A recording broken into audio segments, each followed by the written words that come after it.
As a supervisor, one of the most important and most effective things you can do is meet with the people you supervise one on one on a regular basis.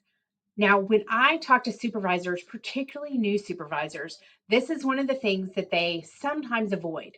If you have moved into a supervisory role from an individual contributor role and you are used to producing and doing things and checking things off the list, adding a bunch of meetings to your schedule can feel useless, right? It doesn't feel productive.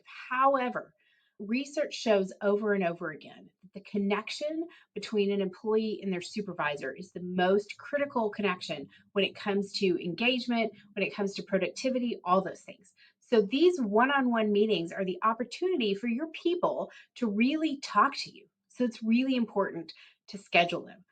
So, three things that are super important about one on ones. Before you schedule a single one of them, you need to know the purpose of the meeting.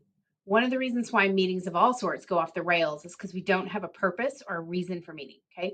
Ideally, one on one meetings are not about information sharing. So either you telling them a bunch of stuff or them telling you a bunch of stuff, but about a back and forth dialogue, right? Something that can't take place via email. Number two, in general, in a one on one, try to talk less than your team member. Your goal is for them to feel heard, to feel seen, known, and valued, to help them be more productive and more engaged at work. So you want to try to talk less than your team member. And the third thing is you want to ask open ended coaching style questions to help them process ideas and make decisions for themselves whenever possible. So, when you can have these kind of conversations with people, when you can ask open ended questions, one, it makes number two a lot easier, right? Because if you're asking questions that are open ended, that invite conversation and discussion and processing, then you're naturally going to talk less and they are going to feel heard. But it also gives you an opportunity, instead of telling them exactly what to do, for them to process and to make a good decision on their own. When you have an employee sitting in your office, the first thing that I would recommend that you do is just check in with them. Give them a minute to settle and for both of you to step away from everything else you're doing. My favorite question for that is, how are you coming to the meeting today? It just gives everybody an opportunity to reset and get in the room and let some of the other stuff go, right? Somewhere in your meeting, you want to make sure that you check in personally. I talk a lot about how our people want to feel seen, known, and valued, and this includes more than just their professional life.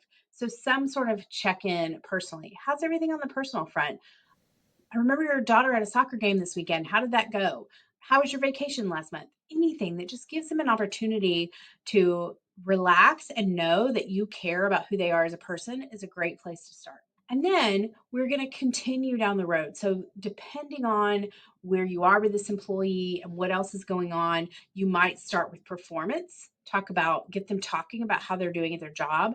You might be checking back up on goals and providing some sort of accountability. Last time when we met, we agreed that you were going to do X, Y, and Z. How is that going? You might be checking in to see what else they need, right? Asking some of the engagement questions. Is there anything that you need to be able to do your job better right now? What can I do to better support you? All of those are great questions. And then ideally, to provide that long term engagement, we also want to, at least occasionally in these one on ones, talk a little bit about their future. How is this job preparing you for your future goals? How can I support you in your future plans? Some of those questions help the employee know that we care about more than what they're getting done today, and that we want them to be a part of this business and a part of the future of our team or our organization. So, I hope that gives you some ideas. I think one on one meetings between employees and supervisors can be some of the magic sauce that gets a team really productive and really engaged. But we've got to do them very purposely and know what we're doing. If this has been helpful to you and you would like this in written form, I do have a one on one outline with a possible agenda with some of the questions I just gave you, as well as a bunch more that I am offering right now as a freebie. So there'll be a link below. If that will be helpful for you as you try to figure out how to have these one on one meetings with your staff, jump in and download it. I think that you'll find it a useful tool. And first and foremost, get out there and schedule those one on ones so you can get started helping your team feel seen, known, and valued.